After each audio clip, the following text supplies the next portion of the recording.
When you go for a walk in the evening, you see all those kind of nice glowing lights. And how do you replicate that effect when painting? The thing is, if you just paint a black area and you put in a white dot, then it doesn't look like this is a shiny object. When you look more carefully in reality, you often see that kind of halo effect around a shiny object. So although there is a very big contrast between light and dark, you often see a small and very smooth transitional color in between those values. Now, I've recorded a short demo. I'll paint this candle, and after that I'll also show you the technique again with these small color studies down here. You can easily paint along because it isn't very difficult. By the way, what's that strange smell?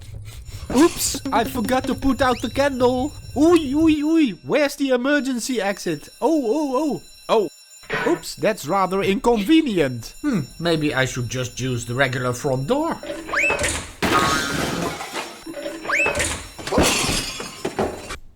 I'll list the materials and colors that I use in the description box below the video, and let's sketch the candle. I use a grey canvas, by the way, so I've primed it with gesso and I've added a little bit of black paint to the gesso. So the candle just is a little bit of that bent line and then those two straight lines downward, and you can make a division between light and dark on the candle if you like. By the way, I sketch with burnt umber, but it doesn't matter which color you use. Then I put in the wick of the candle and globally sketch the outlines of the flame itself. But don't be too precise about it because that doesn't matter that much. The practice here is how to make something look shiny. So it's a kind of a study. And it doesn't have to be as accurate as a portrait, for instance, of course. Now I'll drop in that form of the global form of the halo that we see, of that shiny, that glow. Now it's time to fill in the background, and first I'll grab some black paint. However, it is not pitch black, so I add a little bit of burnt umber and a little bit of cadmium red middle as well. So we get a fairly warm, dark color. Then I grab a big brush, of course. It's no use to do this with a small brush because then it will take you hours. And with a big brush, with a flat brush or an angled brush, you can easily make straight lines along the edges of the candle. That's easier than when you grab a very small brush, of course, because you can easily just draw a straight line downwards or upwards, whatever you prefer. Then you can quickly cover an area with that dark color. You don't have to do all the canvas. Now let's focus on the flame itself. I'll grab a little bit of titanium white and I add a slight touch of cad yellow light and a slight touch of cadmium red. And you can also use pyro red. So it's a very, very light value, but it does contain a little bit of orange. And now I just roughly drop in that color. So I just look at the general shape of the flame. And I use quite a lot of paint as well, you see, so it's fairly wet. That way it will stay wet longer also on your canvas. If you use very little paint, then it will dry very quickly. Now I make a more saturated orange, so I add more yellow and red to the white. And before I add that very saturated orange, that very bright orange, I first make a lighter step as well. And now I put that lighter step that contains slightly more color than the white that we used before. I put that on the edges of the light color that I've dropped in first. I can easily blend those two because the tonal values are almost the same. If tonal values are close to each other, it's always very easy to blend them.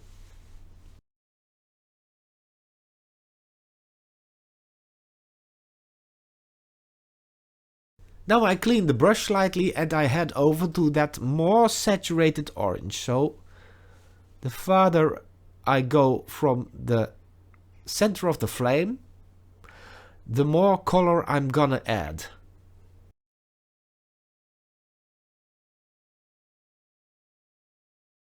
But again, this is very easy to blend a little bit with the previous color, because that previous color also contained orange, and that makes blending easier. And you can as well make some in-between colors and values if you want to be more precise.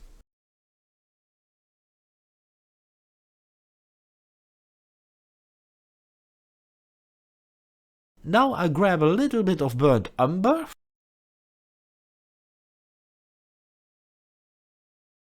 For here, for the wick there, and then going upward it almost disappears in the flame, so you hardly see it anymore.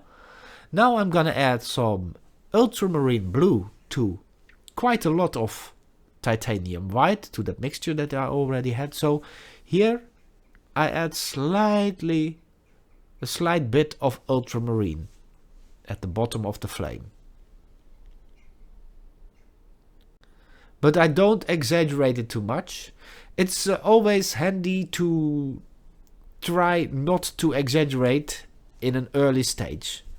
You can do that later if you like, that's no problem at all. Now let's go more towards the outside. So I'll grab a little bit of burnt umber and I add a little bit of the red, so I get a warm brown color.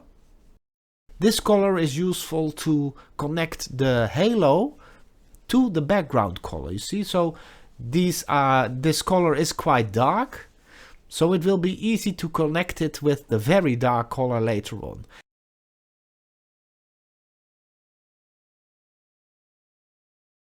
Now I add more yellow and slightly more red as well, so then that brown color gets more orangey, you see.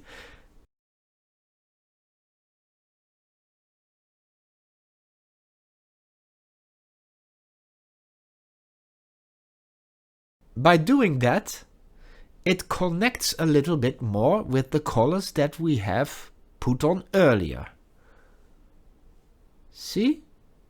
So it is a color in between the brown color and in between the light orange color. Now I add even more yellow and red, so then I get a color that is even more close to what we did before, you see, and I put it in between these two values. And all these colors still are wet because I use enough paint. And now look at how easy you can connect these colors. Here I might be... Here now I'll wipe off my brush and I make the color slightly lighter with a little bit of white as well. And then I can easily blend them a little bit more smoothly, you see. So just go over the edge of the two colors with that in between value or color, and you can easily blend. And now you see that you already get a little bit of that shiny effect. Now it's time to connect the halo to the dark color. So I'll make that dark color wet again by adding some more of the dark color surrounding the flame. So, because when I have wet paint, I can adjust that on the canvas by mixing wet and wet. The background was a little bit dried up already, so by adding a new layer of wet paint, we can more easily paint wet and wet later on. Now you see I adjust the size of the halo a little bit as well. It was a little bit too big. But now you see I can easily blend those two values. So the dark value with that brown dark value that we made. So that connection is made as well.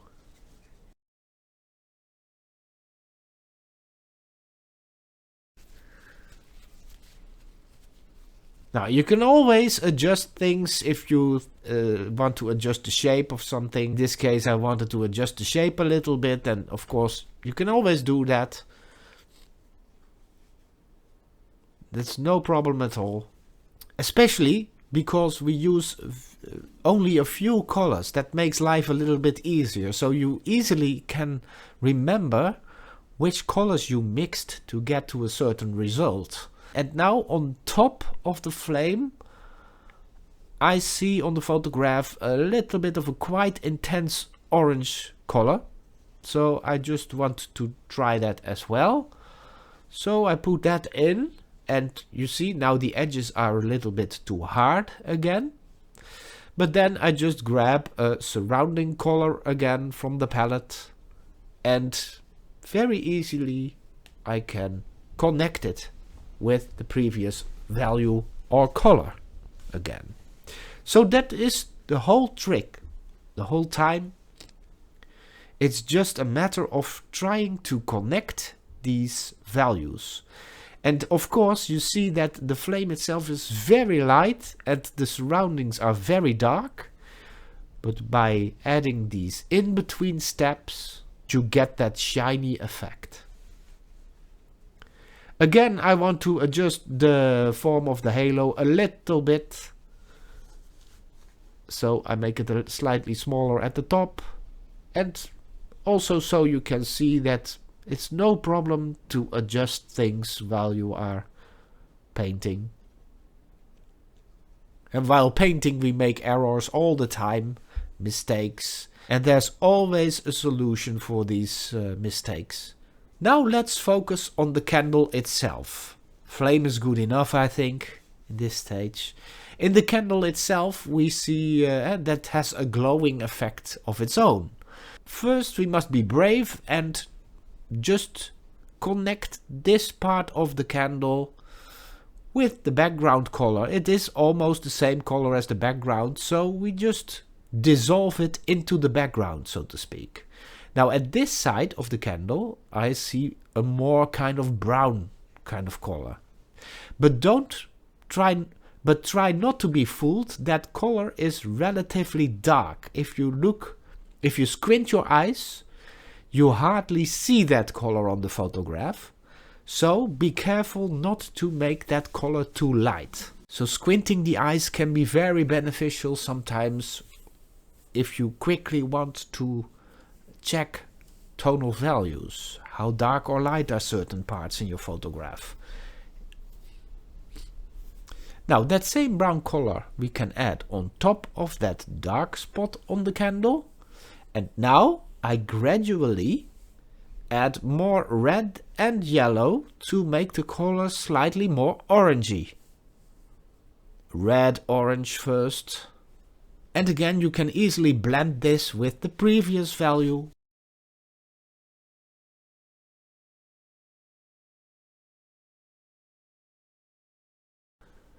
Now I add more yellow because we go higher up in the candle and the amount of yellow that we see increases. So now we get more of an orange, a real orange, so to speak, kind of color. So first we had a red orange, now we get this kind of orange like this. And after that, you can already guess, we go over to a yellow orange color. And on top of the candle we see quite a lot of yellow. So here I add more yellow to the mixture again.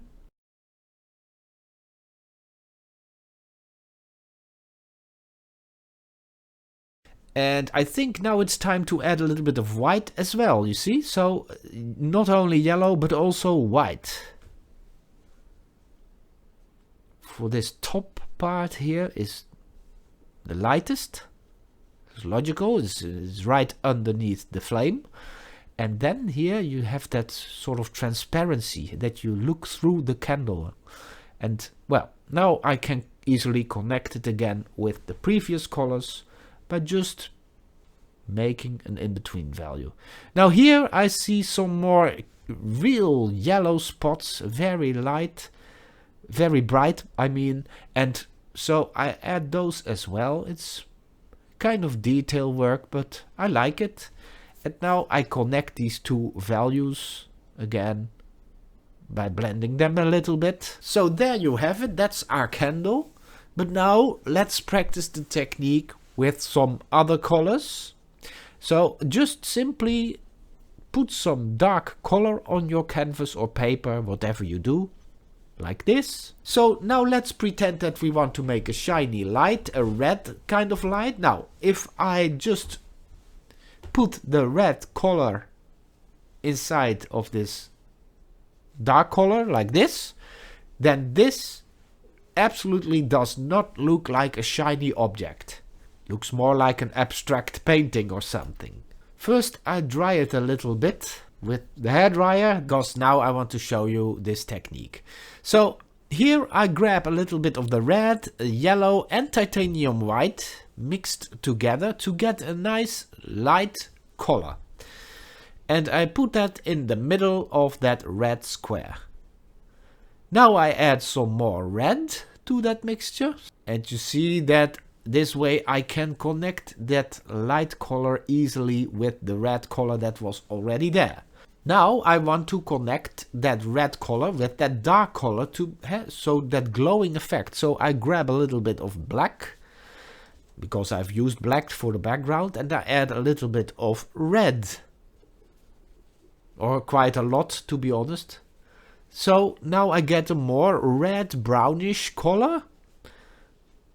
And I put that around the very dark color that I already had there. Now I add even more red, you see? And I can easily blend that red color to the surroundings. And isn't it funny how quickly now something looks glowing instead of just an abstract red square in a dark area. So you see how important it is to connect these colors to each other. That gives that more glowing effect. Now I make an even lighter color for the center, so we can make it a little bit more shiny. And I do that with a little bit of titanium white, a little bit of yellow and a tiny amount of red. You see, now it's just as though there's a light shining, same as with the candle. Sometimes maybe when you stop painting, you have some leftovers on your palette, then that's ideal to do these kind of practices. Now I want to do the same with a little bit of blue. So in this case I'm gonna use phthalo blue. And in the center I put a very light dot. By the way, you can approach it in several ways. You don't have to do it from light to dark or from dark to light, or it doesn't matter how you do it, as long as you connect the colors.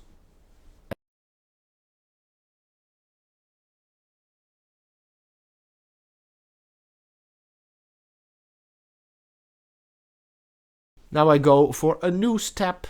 So I add even more phthalo blue. It's quite dark, you see. And I put that around the colors that I already used. And now you see that that phthalo blue is almost the same value as that black color surrounding it. But first I want to connect that dark phthalo blue with the light of phthalo blue. So I add a little bit of white and then I blend them together again. So already there we have that shiny feel, but now we have to connect it to the dark area again. I grab a little bit of extra phthalo blue and I just wipe it through the dark, still wet paint surrounding it. So you can easily blend the two again.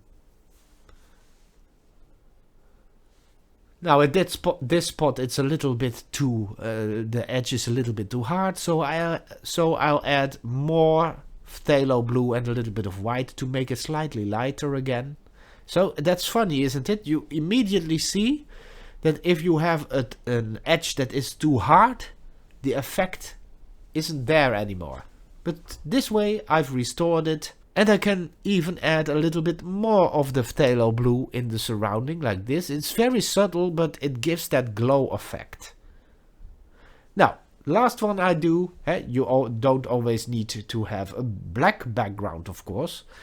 I'll add some burnt umber as a background. So let's use the hairdryer again, and now I take a little bit of yellow and a little bit of phthalo blue to make a very vivid bright green. So, and this time, you see, I do this, and I leave a little spot in the middle, and there I'll add more white, a lot, and more yellow to make a very light bright green. And I add that in the center. Now I have to connect both values, so I just wipe my brush a little bit clean, and I go to the previous value and I mix those two values together on my palette first, and then I can easily blend them on the canvas as well, because in my brush is an in-between value or color. Now I have to connect it with the background again, so this time I make the green a little bit darker, slightly darker, because the value is already very close to the brown color, and then I just mix it with the surrounding brown color again.